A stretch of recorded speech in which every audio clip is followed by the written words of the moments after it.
Today we are talking about the Gilded Age. This is the period in the late 19th century, in between the end of Reconstruction and the turn of the 20th century.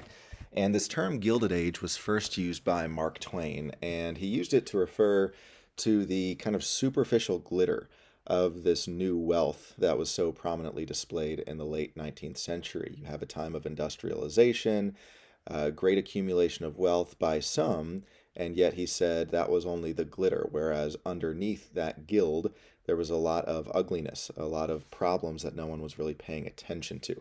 And the politics of the era was indeed mostly show with little substance. It was a time of very forgettable one term presidents, mostly, and politicians who largely ignored new problems that had been arising from industrialization, immigration, and urbanization.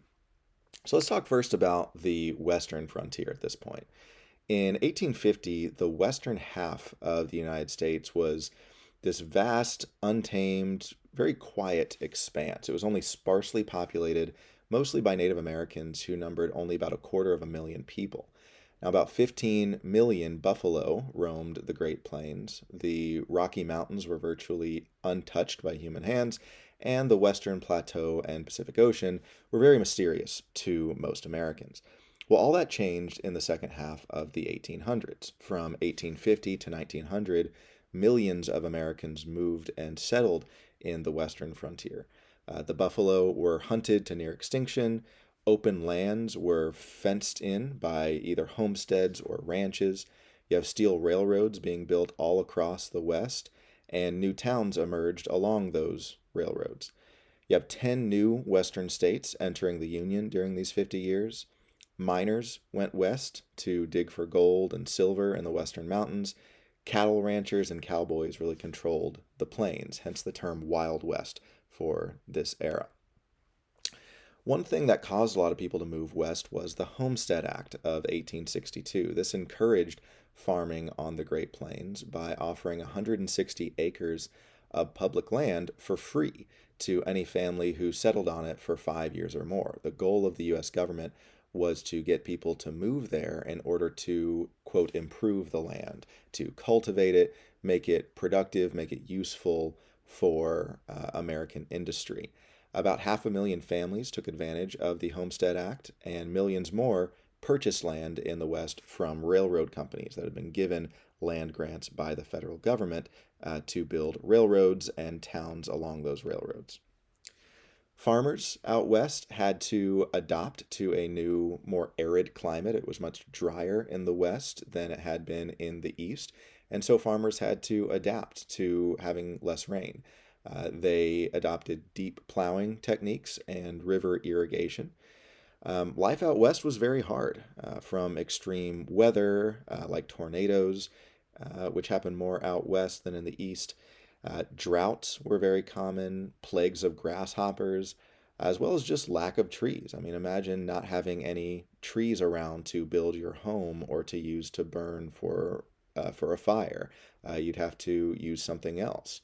One thing people did was build sod houses, which you see in the third picture on the screen there, basically building houses out of dirt.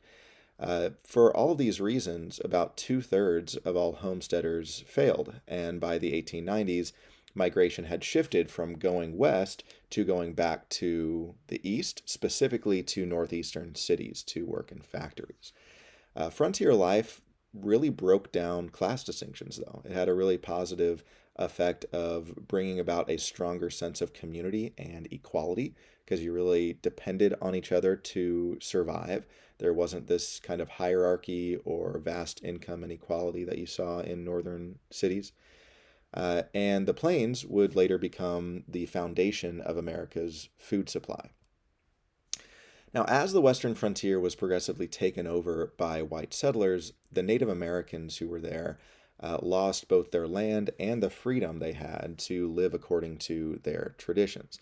In order to avoid conflict, the U.S. government assigned each Native American tribe large tracts of land with definitive boundaries that they called reservations, and basically said you have to stay within these boundaries and you can kind of be your own nation inside of these areas, but the majority of the land was taken for white settlers. And most Plains tribes were nomadic. They roamed with the buffalo. They didn't just stay in one place. And so, understandably, they refused to restrict their movement to the reservations, but they continued to follow the migrating buffalo wherever they roamed. And then, as thousands of miners, cattlemen, and homesteaders began to settle on Indian lands, warfare became inevitable. You had sporadic outbursts of fighting between U.S. troops and Plains Indians throughout the 1860s and 70s, and these took many lives. For example, in 1864, U.S. soldiers massacred a group of Cheyenne men, women, and children at Sand Creek, Colorado. About 200 Native American men, women, and children were slaughtered. And then in 1866, you have a group of Sioux warriors massacring a group of U.S. soldiers. Reservation treaties were made between Indian chiefs and the U.S. government. However, many Indians refused to stay in their reservations. They believed that larger tracts of land were their ancestral homelands, which they were, and therefore they, especially when the buffalo roamed, would want to go outside of those boundaries. If you look on the map at the bottom there, the areas in the brown were the designated reservations. And for example, let's see here, the Sioux Indians were told to stay in this reservation. But if the buffalo roamed outside of it, they were going to also roam outside of it to follow the buffalo, which was their way of life. That's how they survived.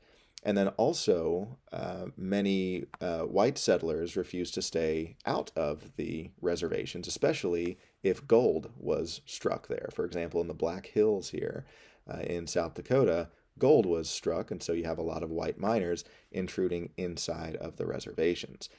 So you have a lot of conflict taking place here. In the 1870s, war broke out between various Indian tribes and the U.S. Army. The U.S. Army fought the Red River War against the Comanches and the Sioux War against the army of Sitting Bull and Crazy Horse. And this included a famous battle known as the Battle of Little Bighorn, or Custer's Last Stand, in 1876. The constant pressure of the U.S. Army forced tribe after tribe to comply to reservation peace treaties. They just didn't have the weapons or the numbers that the U.S. Army had.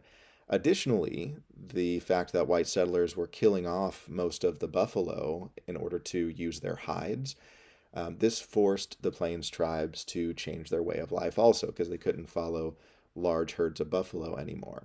And so assimilation efforts took place on a large scale. Assimilation is when you, at best, encourage, but at worst, force people to become more like you and your culture.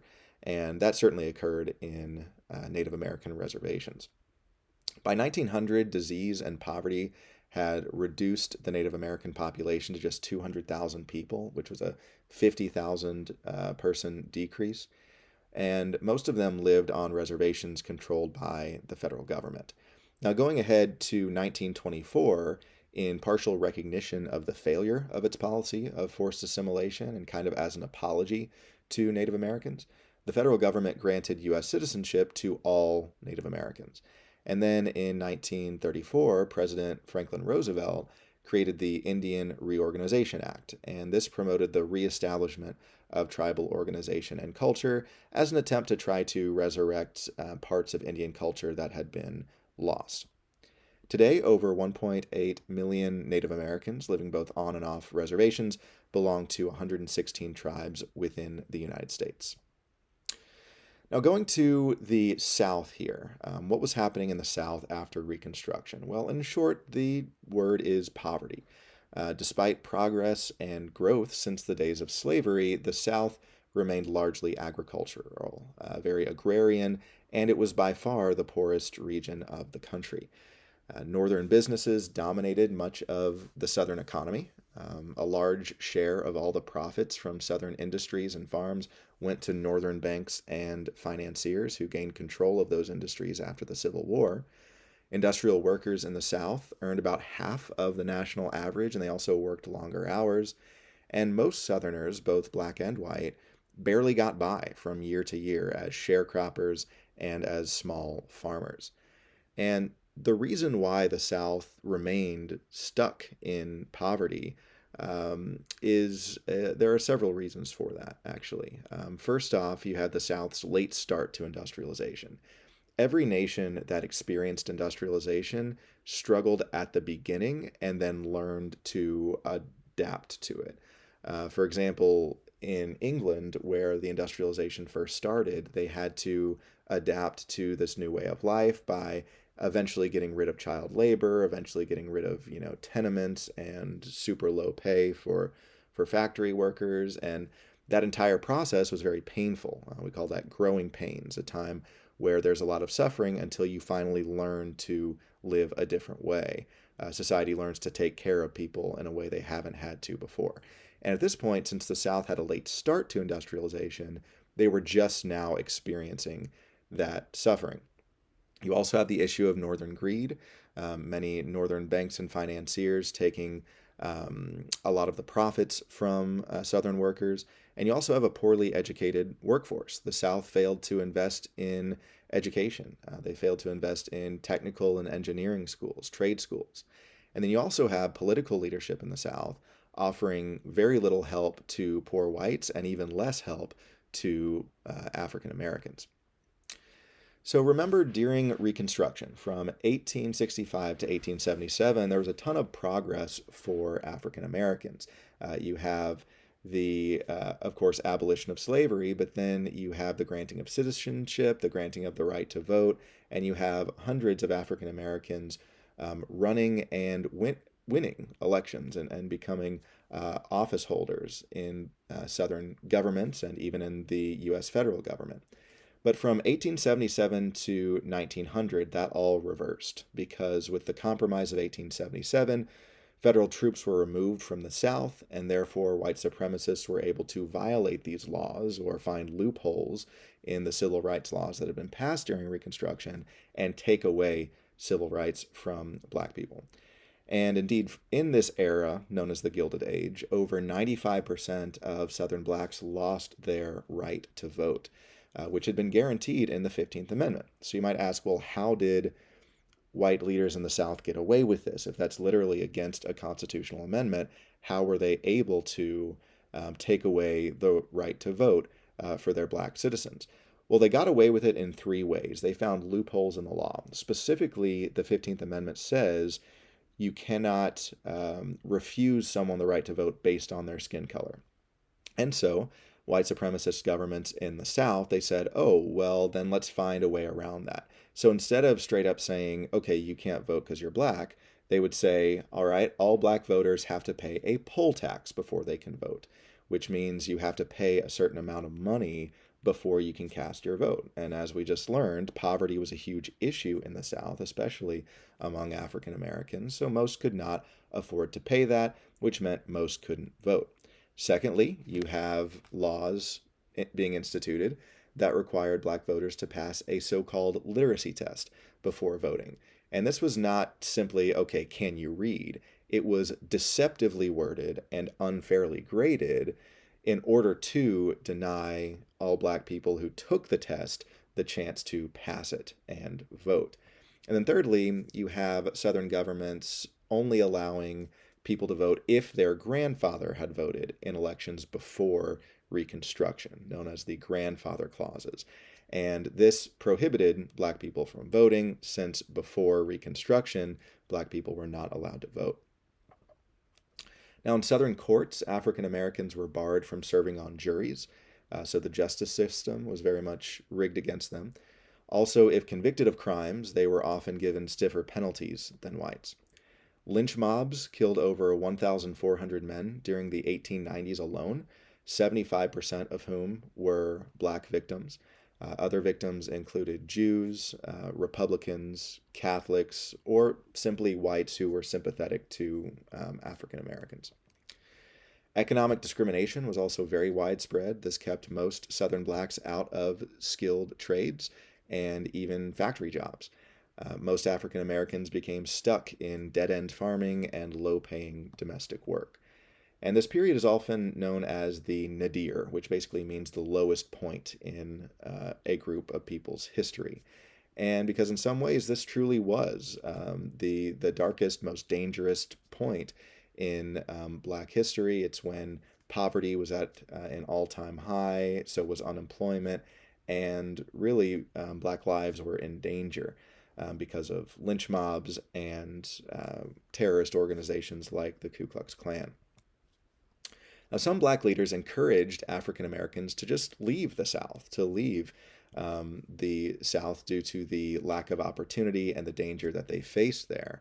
One person, in fact, Bishop Henry Turner, he formed an international migration society in 1894 to help African Americans move not just out of the southern U.S., but all the way to Africa. He said only then would they be able to escape American racism. You also have newspaper editors like Ida B. Wells. They would write about the horrors of lynching and the injustice of these newly established Jim Crow laws that Black people were suffering under in the South. Booker T. Washington, he was a former slave and a self-made man. He was very, very influential in America during the Gilded Age, and he established an industrial and agricultural school in Alabama called the Tuskegee Institute. And his mission here was to teach Southern Black people about skilled trades, the virtues of hard work, moderation, economic self-help. He basically said that Black people need to learn how to depend upon themselves, because if they have to depend upon whites, oftentimes they will be mistreated. He also established the Negro Business League to support Black-owned businesses. Now, because he preached racial harmony and economic cooperation, he also earned the admiration of several powerful white people. For example, Andrew Carnegie, the steel baron in Pittsburgh, and even President Theodore Roosevelt invited Booker T. Washington to dine at the White House, making Booker T. Washington the first African American to ever dine at the White House. All right, so industrial America. What was going on in America's cities? Well, by 1900, the U.S. had emerged as the leading industrial power in the entire world. And America did this because we were just replete with a variety of natural resources. America has always been blessed with a ton of natural resources, both in variety and in abundance. Things like coal, iron ore, copper, lead, timber, and oil. And this really fueled industry during the Gilded Age. Also, the U.S. had an abundant population and an ever-growing population due to a high birth rate and due to immigration. And so they had an abundant and ever-growing labor supply. American inventors also made hundreds of labor-saving devices, which were then harnessed and exported around the world by American entrepreneurs, and the federal government protected private property and gave loans and land grants to businesses. So business really boomed in America, and the U.S. became the most industrialized nation in the world by 1900. Now, America's first big business was railroads. From 1865 to 1900, the U.S. went from having just 35,000 miles of track to having 193,000 miles of track. And the development of a nationwide railroad network had a huge impact on American economic life. Railroads created a national market for goods. Now something can be produced in California and then shipped to Pennsylvania and sold there. So you had this national economy being made possible by railroads. And this encouraged mass production, mass consumption, and also economic specialization, since you could now ship your specialized products across the country. Resources used in railroad building, like coal and steel, this really promoted the growth of other industries too. So it was really a snowball effect. As the railroad industry grew, so did all of these other industries of coal and oil and steel, etc. Now, during the Civil War, Congress gave land grants and loans for the building of the first transcontinental railroad, meaning a railroad that went all the way across the North American continent. Chinese immigrants laid most of the track from San Francisco eastward, while simultaneously you have Irish immigrants laying most of the track from Omaha westward. And the two tracks met in the middle in Utah, at Promontory Point, Utah in 1869, what became known as the Wedding of the Rails, which linked the East with the West permanently. By 1893, you have four other transcontinental railroads having been constructed across different parts of the West. For example, one went across the Southwest from New Orleans to Los Angeles. You have another going from Kansas City to Los Angeles. You have a third going from Duluth, Minnesota to Seattle, and then a fourth from St. Paul, Minnesota to Seattle. So you have all these different ways to get from the east to the west, depending on how far north or south you were. The steel industry was really the backbone of the railroad industry, among others. In the 1850s, Henry Bessinger and William Kelly both discovered that blasting air through molten iron produces high quality steel.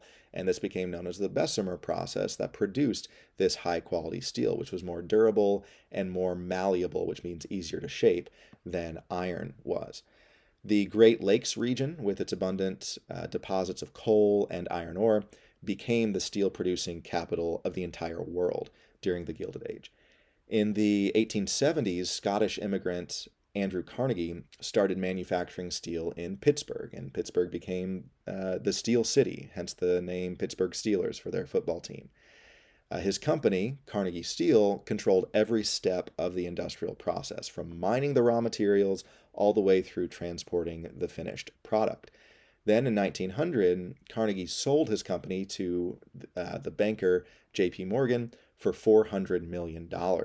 Morgan then renamed it U.S. Steel, and this became the first billion-dollar company in the world. It employed 168,000 people and controlled over 60% of the nation's steel business. The oil industry was also a huge part of this industrialization. In 1859, oil was discovered underground in Pennsylvania.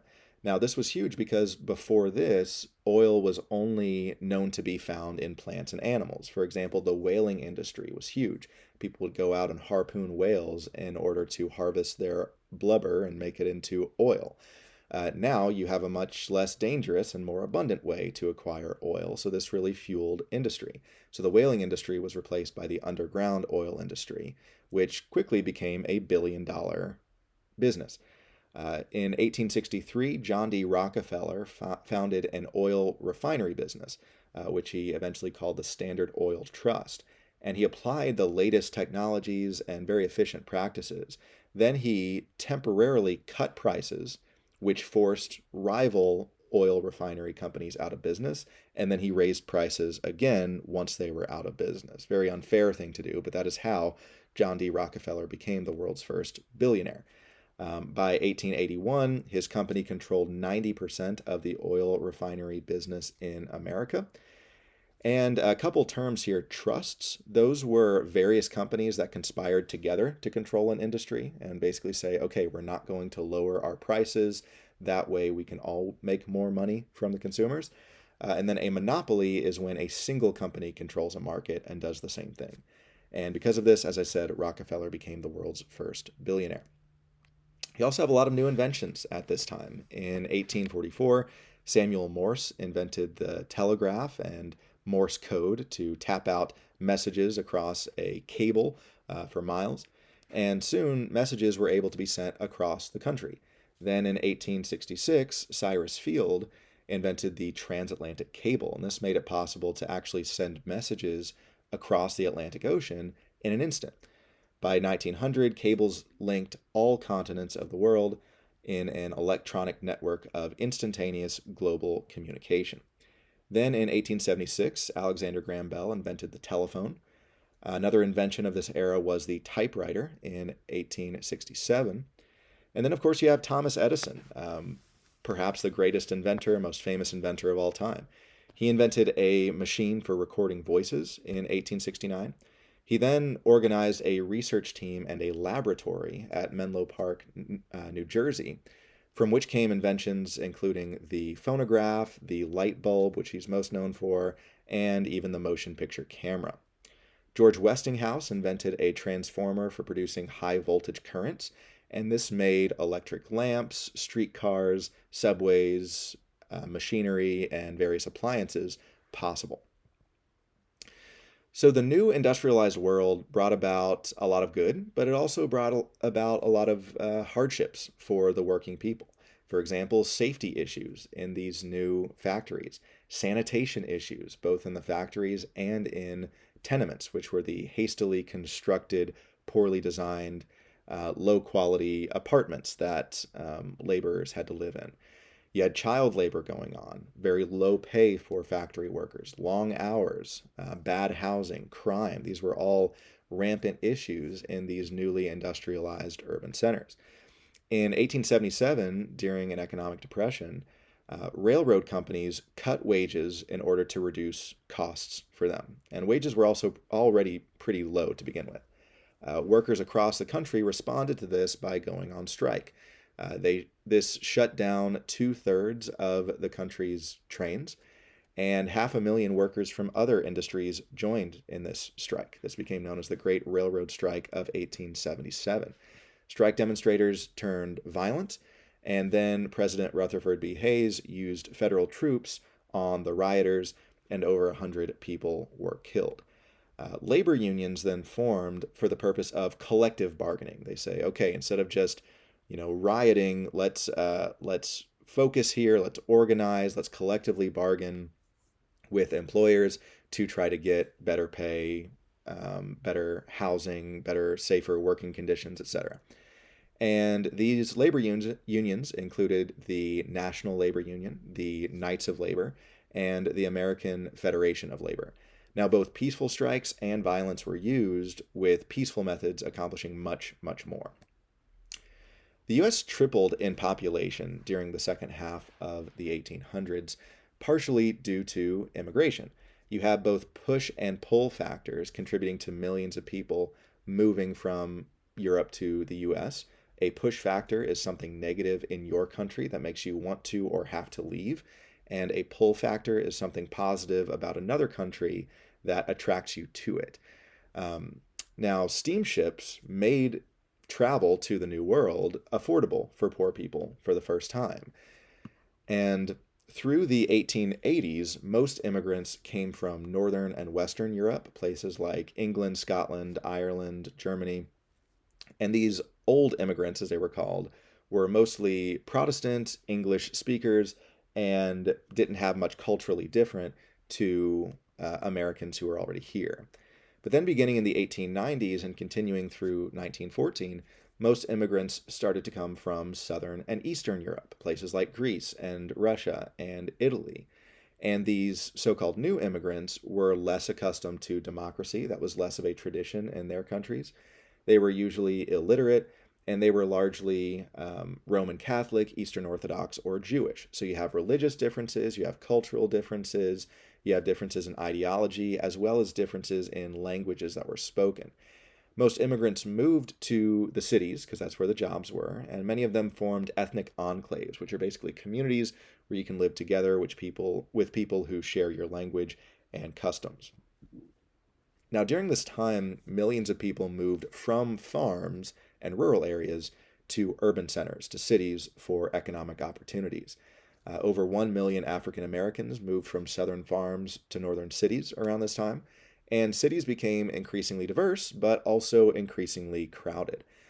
Public transportation, skyscrapers, as well as new methods of city planning were developed in order to deal with the overcrowding issue. Urban politics became very corrupt, with political bosses and political machines, as they were called, which were essentially powerful individuals and groups who would rig elections and bribe politicians. And then you also have gangs forming along neighborhood lines and along ethnic lines, and crime, specifically organized crime, became a major issue in northern cities. Now, in the 1880s and 1890s, Protestant ministers started to preach the virtue of charity for the urban poor. They saw all of these new issues, these new sufferings that people were experiencing due to the rapid industrialization and urbanization of society, and they preached what they called the social gospel, in which they applied Christian principles to social problems. They essentially said, these people are suffering, we are obligated, and it's both our duty and our joy as Christians to help them. In fact, this is where the phrase, "What would Jesus do?" was first coined. You have people saying Jesus would help these people. In fact, Jesus commands us to care for the poor. And he says, "Whatever you do for the least of these, my brethren, you do also to me." So, one organization imported from England in 1879 that did a lot of good was the Salvation Army.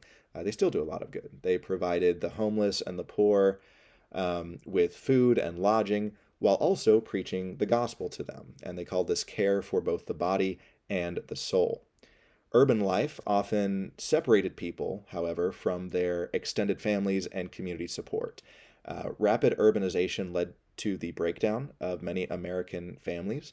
City life increased divorce rates. It also decreased family size. People started having fewer children because, unlike in the country on the farms where children were seen as an economic asset, more hands to work on the farm, in the cities, children were seen as economic liabilities, another mouth to feed.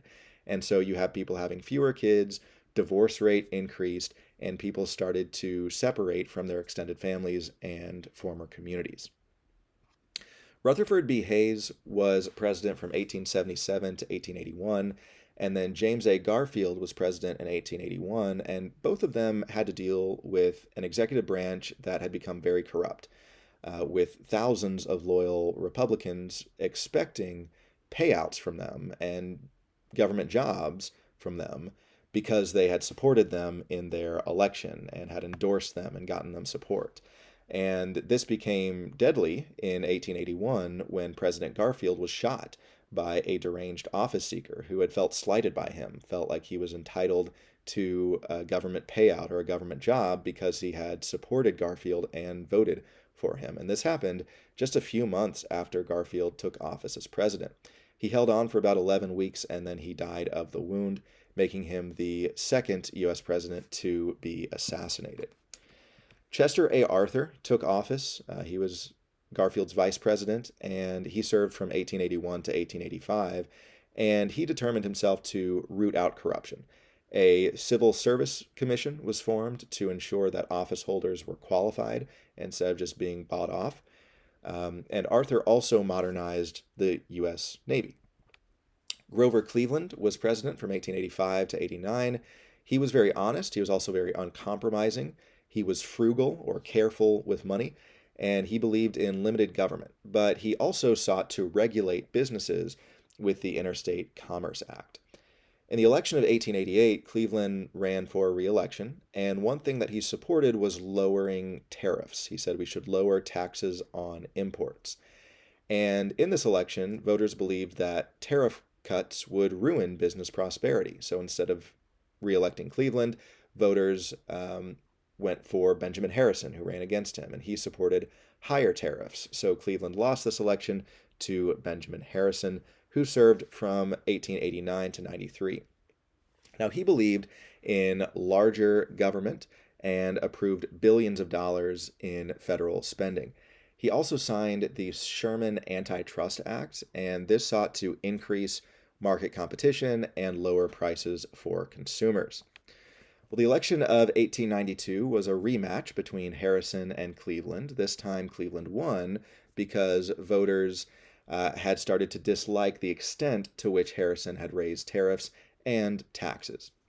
Grover Cleveland's second term, 1893 to 97, was dominated by the Panic of 1893, which was a stock market crash and ensuing four-year depression that led to skyrocketing unemployment and farm foreclosures, people losing their farms. Cleveland championed the gold standard, and he adopted a very hands-off economic policy. In 1896, Democrat William Jennings Bryan ran against Republican William McKinley, and William Jennings Bryan ran on the platform of adding silver to the gold standard, and he believed that that would make our money more secure, to have it based not just on gold, but also on the amount of silver we had, which was much more. William McKinley ran on the platform of increasing tariffs and keeping silver out of the gold standard, and McKinley won. William McKinley, who served as president from 1897 to 1901, governed during a time of renewed prosperity brought about largely by the discovery of gold in Alaska. And speaking of Alaska, how did the U.S. acquire this massive state, the biggest state by area in our entire country? Well, it goes back to the 1860s, where Secretary of State William Seward persuaded Russia to sell Alaska to the U.S. In 1867, Congress agreed to purchase Alaska for $7.2 million.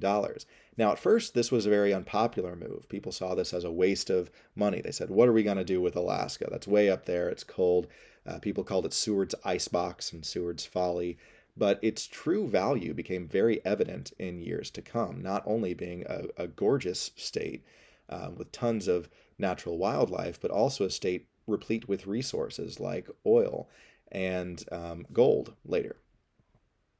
As the U.S. industrialized in the late 1800s, it also intensified its foreign involvement to try to gain new markets to sell goods and to gain raw materials for manufacturing. So Americans were trying to acquire new markets to sell stuff and new lands to gain raw materials for industrial output.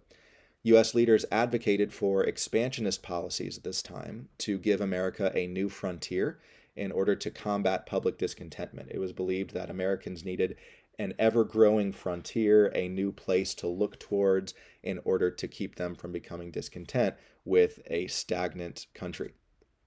Diplomacy was always pursued first in acquiring land, but when that failed, violence was often used to accomplish the goals of the new imperialism. And a principal target of American imperialism was the nearby Caribbean islands. Remember, the Monroe Doctrine had stated that America should stay in our hemisphere in the west, and Europe should stay in their hemisphere in the east, and we should not intervene in each other's hemispheres. Well, Spain still had several island colonies in the Caribbean, including Cuba and Puerto Rico, and you also had large American investments in these islands, specifically in the Cuban sugar industry. Since Spain was not ruling Cuba very effectively for them or very fairly for the Cuban people, you have a lot of Americans saying that we should intervene there to get Spain out, keep the Monroe Doctrine intact, and maybe make our financial interests there more lucrative. The 1890s saw a rise of jingoism, which is an intense nationalism calling for an aggressive foreign policy, believing that your country is better than others and others are inferior, and therefore justifying an aggressive, an aggressive foreign policy to meet those goals. Yellow journalism is something that existed on a very large scale in the 19th century. And yellow journalism is basically the 19th century equivalent of what we might call fake news. And this just saturated the press. You have newspaper reporters printing very exaggerated accounts, sometimes just making stuff up, and everyone believed them. Specifically, people believed what they read about so-called Spanish atrocities in Cuba.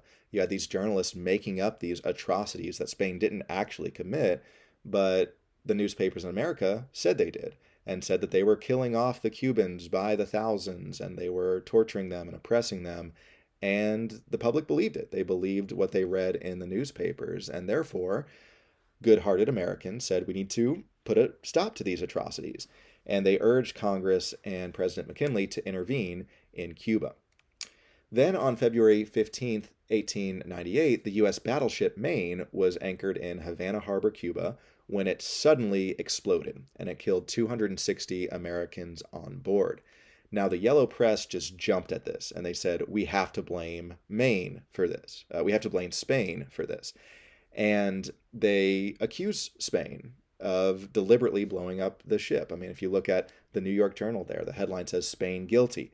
Now, did we have any evidence that Spain had actually done this? No. In fact, later investigations have revealed no evidence whatsoever that Spain caused this explosion. However, you have American newspapers, the American media, saying that they did. So people said, hey, it must be true. Why would I doubt what the media says? Because of this, the press and the public started to clamor for war with Spain, who they felt had murdered 260 American sailors, and so Congress declared war on Spain in April. President McKinley sent his new all-steel ships to the Philippines, which Spain controlled, and also to Cuba. Now, the Philippines were across the Pacific Ocean and Cuba was in the Caribbean, so thousands of miles apart from each other. But since Spain controlled both those island nations, we went to war at both of those locations.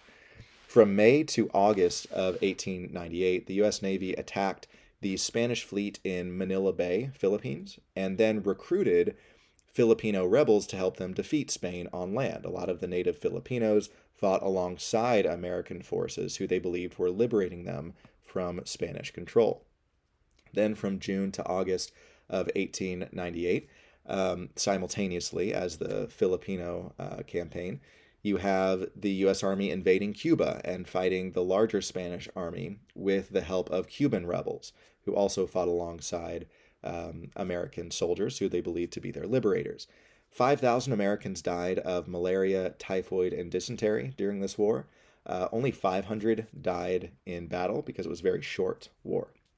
Theodore Roosevelt led his volunteer regiment called the Rough Riders in a charge up San Juan Hill in Cuba. This became a famed piece of military lore where he said charge and charged up the hill, and his Rough Riders followed him on horseback.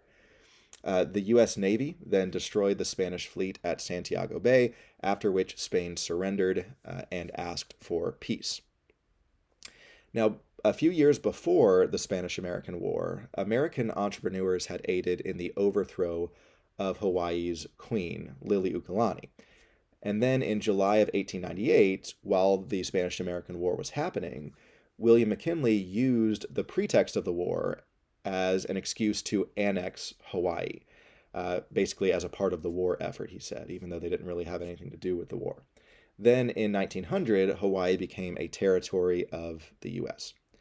Now, the peace treaty with Spain provided for the recognition of Cuban independence. So Spain left Cuba and it became an independent nation.